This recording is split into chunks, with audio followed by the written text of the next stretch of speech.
하나님 우리 아버지와 주 예수 그리스도로부터 은혜와 평강이 여러분에게 함께하길 바랍니다.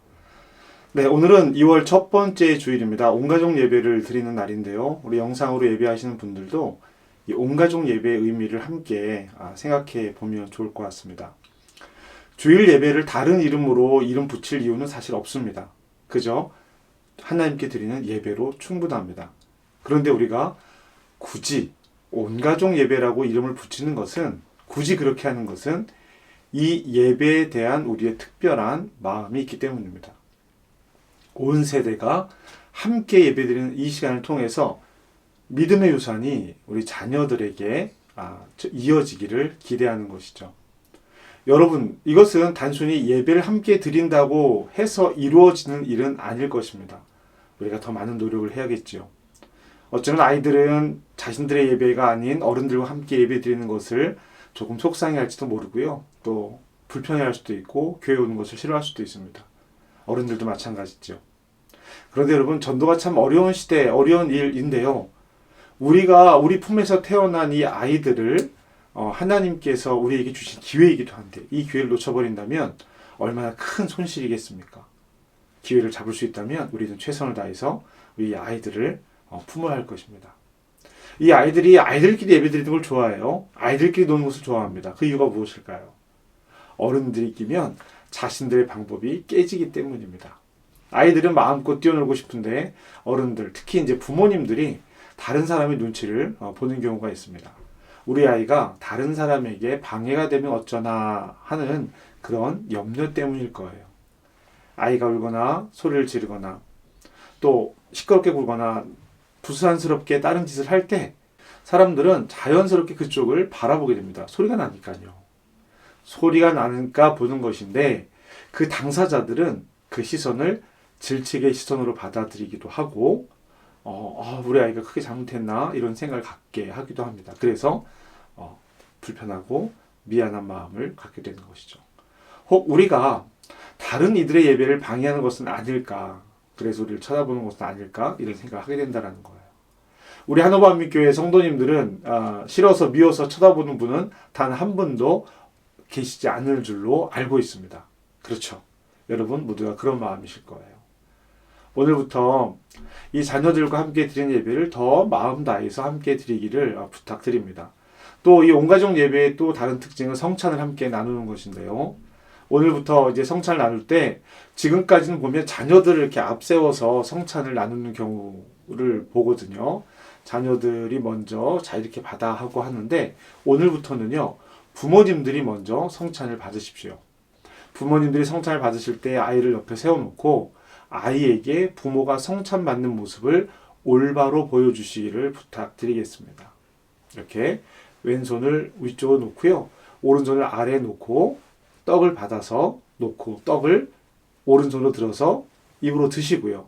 다시 그 오른손으로 왼손으로 오른손을 받쳐서 잔을 받으시기 바랍니다. 그리고 집례자가 이것은 그리스도의 몸입니다, 이것은 그리스도의 보혈입니다 라고 이야기할 때 아멘 하고 큰 소리로 아멘 하고 화답하면서 이 성찬에 임례해 주시기를 부탁드리겠습니다. 그러면 이 아이들이 그 모습을 보고 따라하게 될 거라 생각하게 됩니다. 나가서 전하기 전에 안에 있는 아이들을 잘 키워보자 라고 하는 것이죠. 오늘 우리가 고린도전서의 말씀을 함께 읽었는데요. 이것은 바울이 무언가에 대해서 답변하는 것처럼 보입니다. 고린도 교회에서 보내는 편지에 답을 하는 것을 보면 고린도 교회 안에 문제이거나 고린도 교회에서 바울에게 보내는 질문에 대한 답일 것입니다. 오늘 이 이야기를 통해서 우리의 예배, 온가족 예배, 어린이들 대하는 거, 선교하고 전도하는 이 마음들에 대해서 함께 생각해 보기를 부탁드리겠습니다. 고린도전서 9장 3절에 보면요, 바울이 먼저 이렇게 이야기를 합니다. 나를 비판하는 자들에게 변명할 것이 이것이니 라고 이야기를 시작합니다. 분명히 자신에 대해서 비판하는 그 이야기를 듣고 이것에 대해서 말하고 싶은 것 같아요. 그리고 이어지는 내용을 보면 왜 나와 바나바는 일을 해야 하는가? 왜 나와 바나바는 아내를 데리고 다니면 안 되는가? 이런 얘기들을 하고 있어요.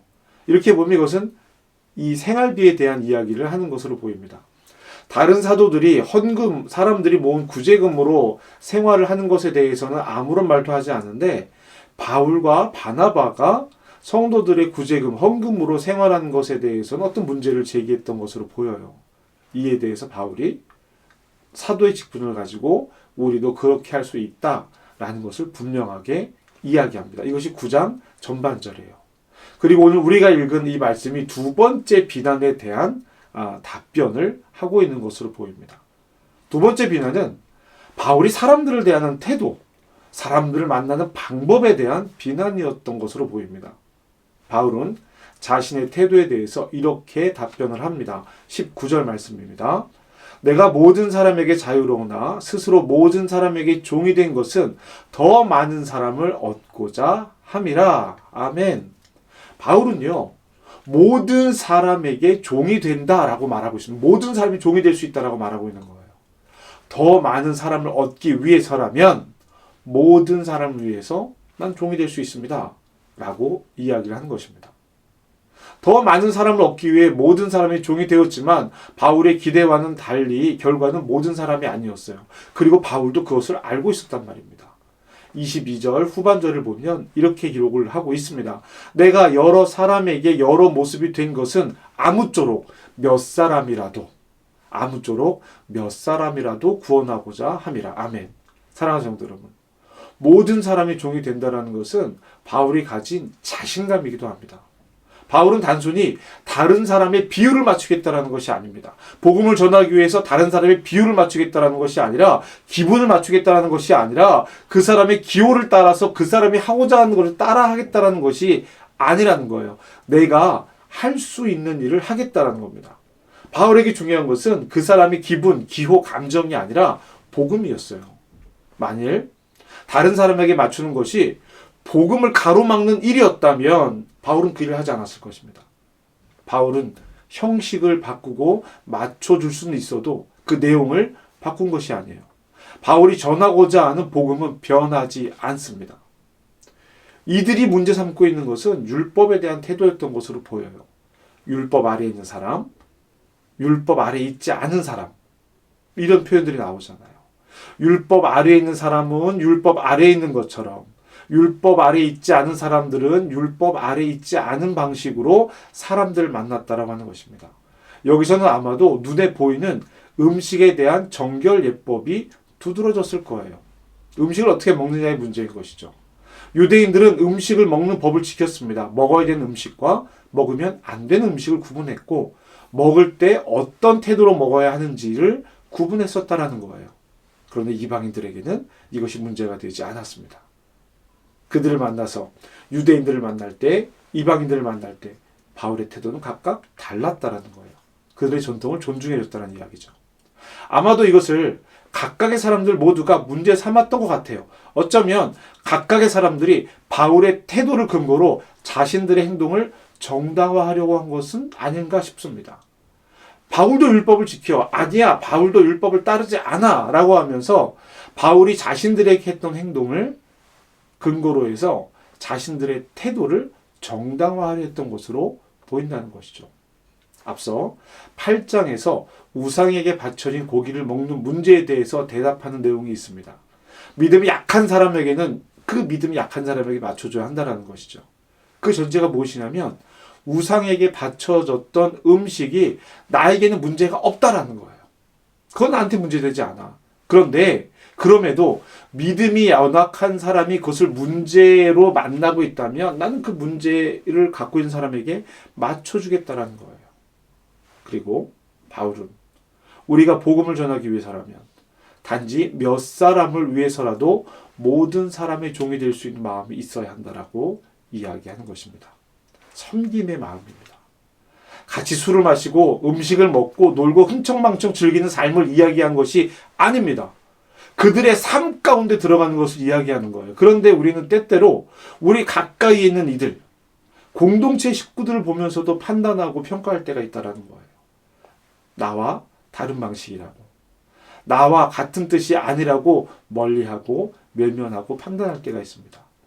내가 하나님의 자녀임을 고백한다면 내가 하나님의 자녀됨을 감사하고 그것을 큰 은혜로 고백하고 믿음으로 받아들이면서도 그리스도 안에 형제된, 그리스도 안에 자매된 다른 지체가 하나님의 은혜 안에 함께 있는 한 지체임을 잊어버릴 때가 있다는 거예요.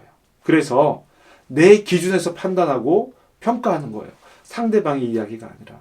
바울은 그런 형제와 자매를 대할 때 이와 같이 하라고 말합니다. 혹 내 생각에 나와 다른 생각을 갖고 있는 것으로 보인다고 하여도 내 마음 같지 않다면 이렇게 하라는 거예요. 어떻게 해요? 22절 전반절입니다. 약한 자에게 내가 약한 자와 같이 된 것은 약한 자들을 얻고자 함이요. 아멘. 여러분 이 말씀을 잘 생각해 보시기 바랍니다. 바울은 자신에게 제기된 문제에 대해서 대답을 합니다. 자신이 한 행동에 대해서 분명하게 답을 하고 있습니다. 왜 그럴까요? 부끄럽지 않기 때문입니다. 부끄러움이 없는 것이 자기가 맞다고 자만하거나 오만하게 생각하는 것이 아닙니다. 바울은 분명하게 복음을 알고 있고 복음을 분명하게 살고 있기 때문이었습니다. 여러 상황에 맞추고 변화할 수 있다라고 하는 것은요, 중심이 분명하게 서 있다라는 뜻이기도 합니다. 흔들리지 않는 믿음이 있었고 그 믿음을 전할 때 흔들리지 않았기 때문에 가능한 일이었습니다. 사랑하는 성도 여러분, 우리는 흔들리지 않는 중심이 있습니까? 나에게 흔들리지 않는 중심, 복음이 있어야 자녀들에게 믿음의 우산을 남길 수 있습니다. 오늘 우리는 두 가지를 고민해야 합니다. 첫째는요, 나의 중심이 든든히 서 있는가? 나는 중심이 든든히 서 있는 신앙인인가? 둘째는 혹 내가 중심이 든든히 서 있지 못하다면 어떻게 든든히 설 수 있을까? 우리가 복음을 전할 때 어떤 태도를 가져야 하는지 바울은 보여줍니다. 첫 번째는요, 어설픈 복음이 아니라 분명하고 선명한 복음이 나에게 있어야 한다는 거예요. 그리고 그 복음을 전할 사람에게 적절한 방법을 찾아야 한다고 하는 것입니다. 오늘 이 시간 우리 가장 가까이 있는 우리 아이들에게 그렇습니다. 이 아이들이 복음 안에서 성장할 수 있다면 우리 공동체에서 성장하고 공동체의 구성원으로 함께 복음을 사는 이들로 성장하기를 바란다면 우리는 모든 것을 할 수 있어야 합니다. 그러기 위해서 우리가 먼저 복음 안에 분명히 서 있어야 하는 거예요. 내가 예수를 그리스도로 고백하고 그 고백이 우리 삶에 분명하게 드러나야 합니다. 그래야 전할 수 있어요.